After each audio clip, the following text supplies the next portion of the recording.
Hi, good morning. My name is Chelsea Roney, and welcome to the holiday webinar for Proxi. This morning, we are going to be talking through the Halloween Hub and the Holiday Hub and all the different types of maps that you can create in the Halloween season or in the holiday season in Q4, and how you'll create them, how you'll publish them, how you can work with our advanced crowdsourcing settings, and how you can do best of voting. So with that, let's jump in. I'm going to share my screen.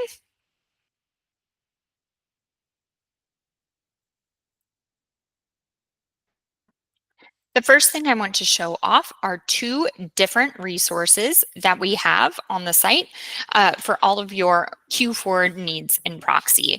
So the first one is called the Halloween Hub. It's a lot of fun. Here we talk about all of the different things that you can do using Proxi for Halloween. So you can create a fall guide, you can create crowdsourced trick or treat maps, you can create creepy pub crawl maps, and festival guides, etc. So if you come here, you can click to these blog posts, get a little bit of a how-to demonstration on them.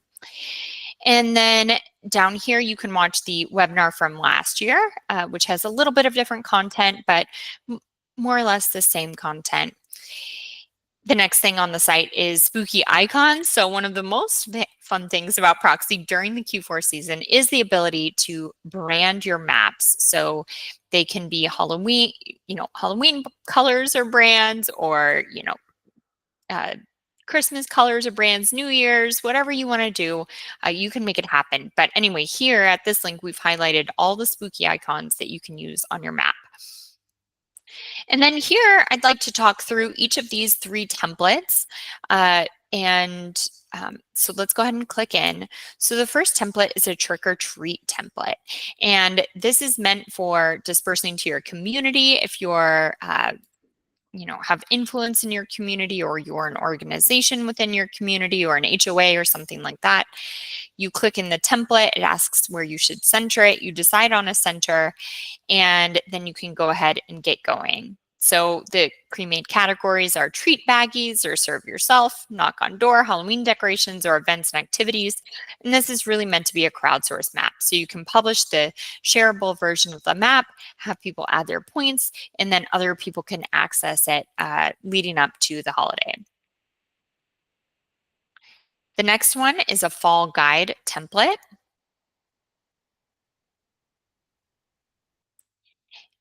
And this one is, I just chose centered in Chicago. But what we have here are different categories like pumpkin patch, haunted house, corn maze, picturesque fall leaves, treats, decorated homes, apple picking, and fall event. So for this one, you can see that perhaps for some of these spots, you would go ahead and put them in yourself. And for others, you might have people crowdsource. And we'll go into how to do that as well. Now, in addition to these two templates, you can go ahead and make your own spooky, or you can edit these to create your own Halloween content. So you might want to be highlighting, creepy pub crawls or things that you can do on Halloween night for adults or for kids. So you can come in here and really get creative. The next thing I'd like to show you is the Holiday Hub. So if instead your attention is focused on the later holidays in Q4, you can come in here and you can check out some of our content. So everything from shop local guides to holiday light tours to volunteer opportunities. The world is kind of your oyster here. Again, you can rewatch a holiday webinar from last year, similar content, but not exactly the same. And of course, we highlight those festive icons for the holidays. And then down here, we have a couple different templates that we'll walk through too. So the first one is holiday light displays.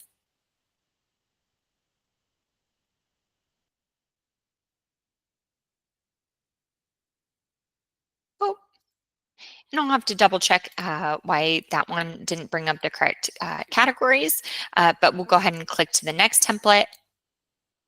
And this is the holiday event map. And so you can see we've pre-created categories on here for you, like tree farms and lots, holiday lights, grand holiday displays, Santa sightings, seasonal events, etc. And so again, you can preload these events or you can have folks add them. And again, Proxi not only has the ability to have custom intake forms for that crowdsourced data, but you can also do fun things like number the points or have date and time associated with every point. So we'll go through those as well. And then we have a winter fair template here. And this one is meant for like those street festivals or things that you've got going on in the community. We have everything from activities highlighted to food vendors, to like a beer garden or kids zone, and then a gate and parking and restrooms and things like that. So I think what we'll go ahead and do first is we'll go back to the trick-or-treating map, because this is one of our most popular use cases. And what I'm going to use this map to do is talk to you about one, simple branding, some of our simple settings, and then we're going to dive into advanced crowdsourcing, which I think is one of the most powerful features associated, well, with Proxi, but a lot in part for those holiday maps. This is how Proxi got our start, actually, was for the crowdsourced trick-or-treat maps here in Seattle, and they went viral, and so that's why we started in on this adventure to create Proxi, and it's become so much more than that, but it really started with this idea of crowdsourcing. So when you're in Proxi, we encourage you to edit settings on the left-hand side. So you're going to start at the top, work your way down is our recommendation. So we'll just jump into brand and style. Up here, you can give your map a name. So this would be, you know, your neighborhood's name or whatever, and then trick or treat map. And then you give it a subtitle, of course. So you can highlight a sponsor here or maybe the organization that's created it. We also have the ability to change banner color and text color as well as your logo. Don't forget, you can change your font. And then, of course, redirect your header to your URL. Then down here, I've got this set to muted as the map design background, but you can also choose things like spooky or night or standard. So it's really up to you on how you customize this. Next thing we'll do is edit the categories that are pre-made. So when you click into each of these categories, you can rename them. You can give them a new icon if you wish. There's thousands of them here to choose from, or you can upload your own icons. You can also add new categories. You can drag or drop these into a different order if you so choose. And then you can click tags as well. Tags are additional filters for your map. You might choose to put in tags like, you know, candy for certain dietary restrictions, or maybe like a haunted or Halloween decorations that are especially kid friendly or things like that. Okay, and the next set of settings on Proxi, it's called settings, and then there are point settings. And in here, what I'd like to highlight is that you can enable date and time on points if you wish. If you do that, you can choose to show just the date or the times as well that are associated with each point. As people do add those date and times, they will show up on the map. Down here, you can turn on upvoting or liking if you wish, which would just allow people to like a certain point. And then, of course, down here, you can change your default directions type. For these types of maps, people oftentimes change them to walking for different neighborhoods, so that when you do land in a neighborhood, you're likely walking on the night of Halloween, and so you'll change that to walking. The more info button, you can also change the word there from more info to website or whatever you'd like to do. The next set of settings is map settings. You know, I wouldn't change, you know, I don't think there's a lot of need to change the default settings here, but reminder to just come in and check them out. Finally, under share settings, this would be a neat one for you to take advantage of, some neat settings to change. If you change your visibility to public, your map, we do list your, you know, map on Google, and so you do get SEO benefits. So you'll go ahead and write in the title and the description if you so choose, and then change your image if you wish. Down here are the phone short name and phone icon settings. This is when you encourage people to save their map to the home screen. So it looks like an app. It's really just a website. But whenever people are on a website on their mobile device, they can click share and then click add to home screen. And whenever they do that, these are the settings that you would need to change to make those look more like an app. So you would name the short name something different, and you would go ahead and upload the icons to look like little app icons, if that makes sense. So the next thing that we're going to talk about here is the spreadsheet. When you do see different submissions come in, they will all be listed here in the spreadsheet, so you can come in and edit them if you wish. But now we are going to transition to crowdsourced and field customization settings. So you click into apps, then you click into crowdsourcing and field customization, and then you click activate.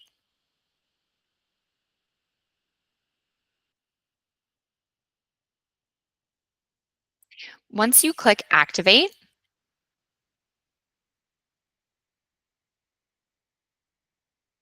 hold on just a moment.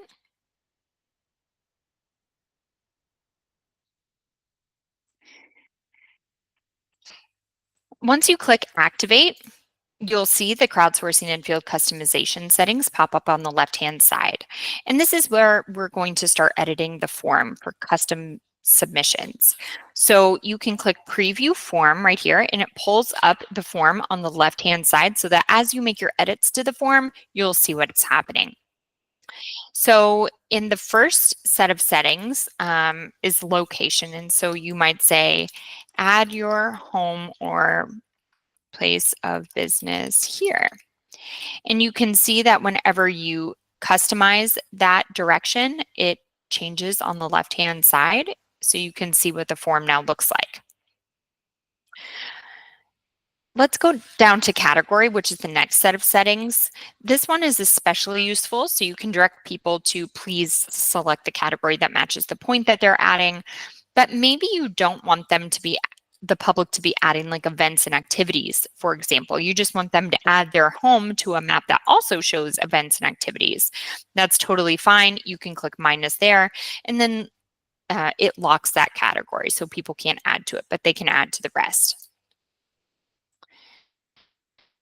For each of these, you can choose whether or not they show on the point card or the point form. So, if you don't want tags showing on the form or the card, you would just toggle those off as needed. And same for all of these other settings. Like title, maybe it doesn't matter, maybe your home doesn't need a title on the night of Halloween. So maybe you would go ahead and turn that off on the card and also on the point form. And you can see how it disappears here. In description, you might want to say something like, tell us what type of treats will be at your home or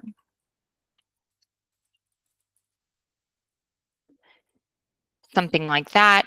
And you can see that as those changes are made, again, they populate on the left-hand side. For things like the trick or treat map, you're probably going to want to take this special offer off. Most homes do not have like a special offer, for instance, and same for the website URL. They can add photos if they wish, and then date time is another setting that you can control. So you can see that after you've gone ahead and changed the form up, it's ready to go, it's live. So then you can publish the form, and I'll talk about how to do that in just a minute. The next thing is submission settings. So you can require admin approval on new points, or you can just have those points automatically go on the map. You can have the email sent to the contributor or not. I'd recommend sending it because then they can edit their point from that email. And then there are lots of other submission options here. You can have a pop-up after submission saying thank you and redirecting them somewhere else if you wish. But really just come in here and experiment. You're not going to break anything, but there's a lot to be had here. Pending submissions, you'll go ahead and see all of the pending submissions that you can go ahead and approve. And then in messages, you can message everyone who has added a point. So you'd come in here, you would select your message type. Right now we just have email, but SMS is coming soon. And then you would choose all of these different settings. So we probably won't dive into this on this call. There's other, there's documentation out on our site on how to use this.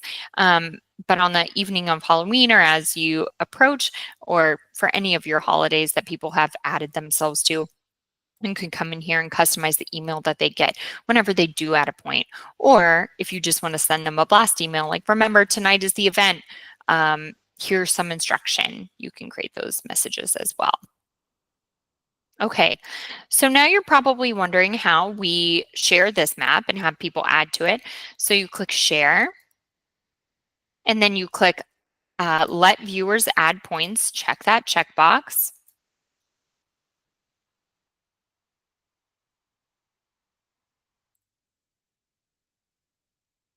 And after you check that checkbox, you're going to grab the link from down here and you'll share it. So you can see that after we share the crowdsourceable link, that there's a button up here that says add point. And then that's how people know to add the point. When they click it, you can see that all of this, the form changes that you made are now live.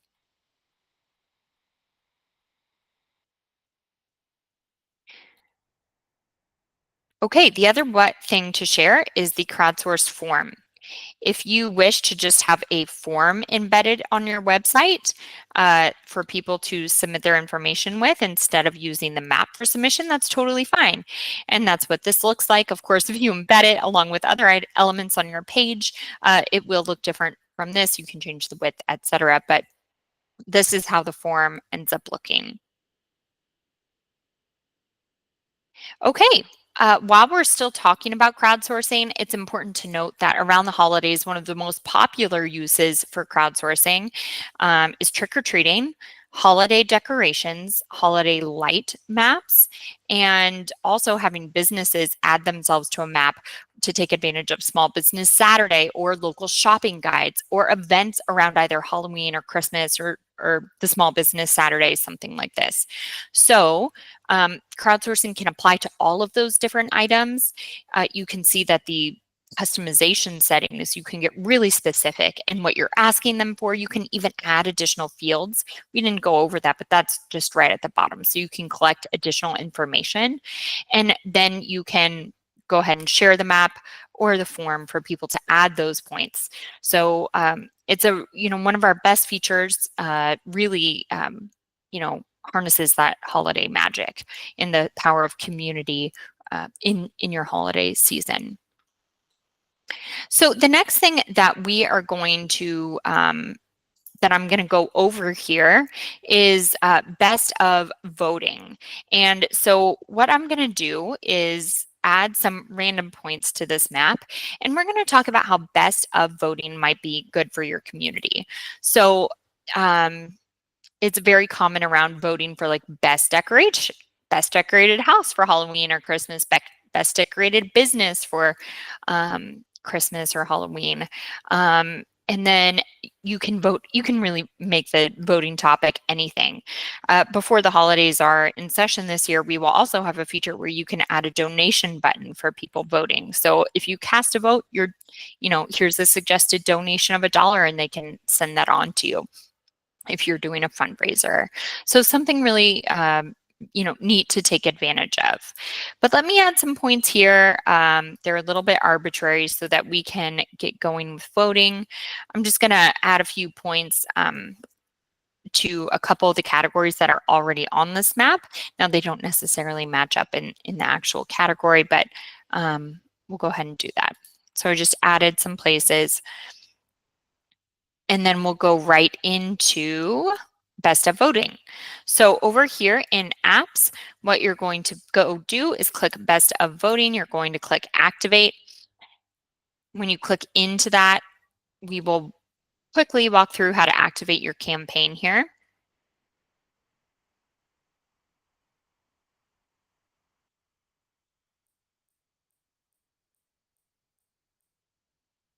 Okay, so we'll start at the top. The first thing to decide on is the voting start date and the voting end date. Then you give your election a title. You give your voting form a description, and your button CTAs a description. You can limit the categories that people do vote on. For instance, maybe you don't want people voting on Santa sightings, but you do want them voting on grand holiday displays. In that case, you would just go ahead and minus the ones that you don't want people voting on, and you can go from there. For each of the categories that you do want people voting on, you'll go ahead and write a description so that people understand what you're asking them to vote on. Like, are you asking them to vote on the, the holiday lights that are most animated or the most themed or something like that? Same for festive drinks. Like, what aspect of the drink are you asking them to vote on? So give it a little bit more description in here. Then down at the bottom, you can decide on different security and submission options. So you can restrict users to 1 vote per category or more if you wish. And the frequency of voting can be daily, weekly, monthly, or one time. Email collection and verification. You can decide if email voters need to verify their email before voting or not. And then there's an opt-in box as well. And then finally, you can check whether or not you should use voter IP addresses to prevent spam. And obviously, we do recommend that. So to every election or best of vote, there are 3 different phases. Only one is kind of mandatory per se, and that's voting. But the 3 phases are nominations, voting, and results. So you can accept nominations during your voting campaign. All that means is that you're collecting more crowdsourced points on your map. You can see here that there's a nomination link, and I'll show you what that looks like. You would first click into a category to see the nominations. And if there are none there in that category, just like this one, you can go ahead and add a nomination. Here, you can see that when I clicked into tree farms and lots, there are a bunch of places associated with that category. So if people come in here to nominate and they see the one that they were coming to nominate, they would just click plus or thumbs up. And if they need to nominate a new one, they would click add nominee here. So that is how people would add nominees to this map. What you need to do is make sure that you toggle on nominations are live. If you want to allow nominations all the way through the voting process, that's completely fine. You would just leave that toggle on. If you wish to terminate nominations before voting begins, like cut them off, then you would toggle that off and turn on voting. When you turn on voting is live, it just means that people can go ahead and start voting. You can go ahead and preview the ballot here. So this is what it looks like. You would say vote now for my election, start voting. People would move through each of the categories, cast their vote, and then move on to the next one.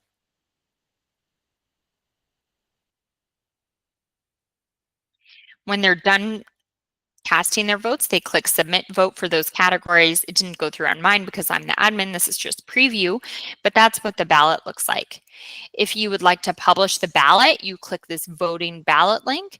If you would like to publish the entire map itself with your voting at the, highlighted here at the top, you can do that. So what would happen if voting is live, if it's toggled on, this little sidebar will come out and it will prompt people to start voting right here. Okay. And then when voting is over, what you'll do is you will have clicked over to results, and you'll see all the results coming in real time, which is really neat. You're also collecting email addresses of people who have voted, which is nice. And like I mentioned, soon you can solicit donations, which is also nice.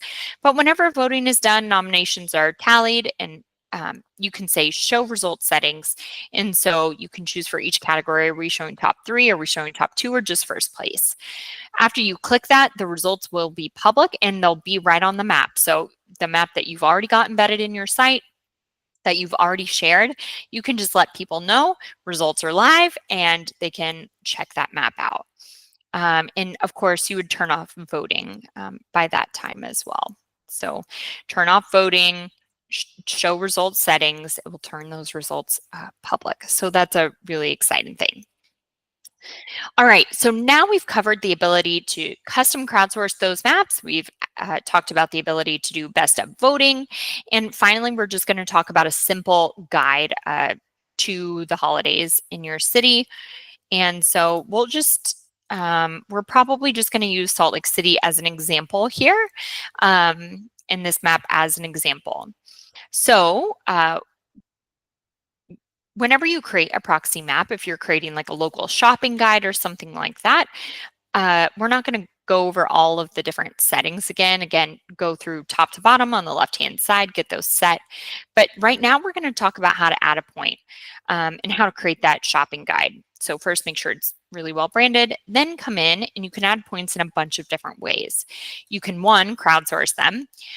Two, you can click add point. So you can come over here, you can add your place, you can associate it with a category, of course, go ahead and do tags as well, description, special offer, etc., and then click save. Once you do, that point automatically goes on the map. Next way you can add a point is by double clicking anywhere on your map. This is really important as you're highlighting perhaps like booths at a holiday market or parking lots or restrooms or something.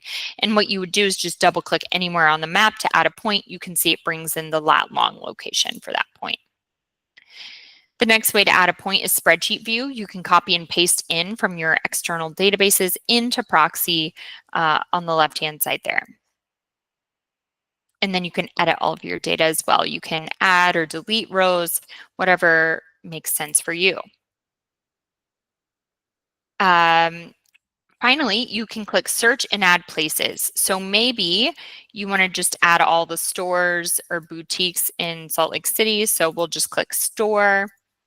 So you click search and add places, create a radius, click a category or type one in, and then you'll find the places. Once those places are up, you can uncheck them if you notice that one or more doesn't make sense, and then you can click add to the map. Of course, if it brings up places and categorizes them incorrectly, go back to spreadsheet and make all those changes in one spot. You don't have to click into every single point to double check the work. So now let's say you've got your map all built out. It's looking really nice. How do you get it out there? You just click share and you will publish this link. This link can go in link in bio. It can go in like in a newsletter, anywhere that links can be shared, in an SMS perhaps. The next thing you can do is embed. So you'll grab this iframe, you'll put it in your website, and it looks really nice when you do that. Last thing is QR code. So you can download this QR code and design an asset around it, perhaps in Canva. Say, come visit our holiday shopping guide, and you could perhaps pass out those printouts at different shops or locations in your city.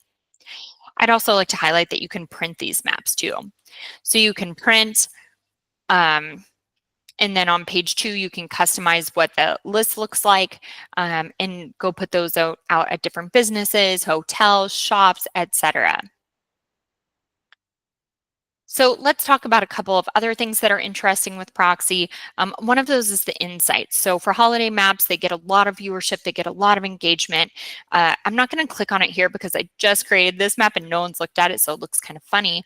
But when you click insights on the left-hand side, it shows you how many people have visited the map, what they're clicking on, what points they're clicking on, what points they're sharing, etc. So you can use those metrics as you go to tell your story of impact on why you created this guide to the holidays, so to speak. The other thing is that you can gather leads from these maps. So whether you're doing best of voting, crowdsourcing, those leads are coming into the system. You can message them. Like I mentioned, I'm happy to talk to you about that more one-on-one. You can always book time. So these maps are especially powerful part of your marketing engine for your Main Street, Downtown Development District, Chamber, etc., or even just for fun for your HOA or your organization. So that concludes our holiday webinar. I would love for you to use our resources, the Halloween Hub, the Holiday Hub. I would love for you to schedule time with me. I'm here to answer questions. And with that, I will stop recording. But it was nice to spend time with you today. Thanks for coming.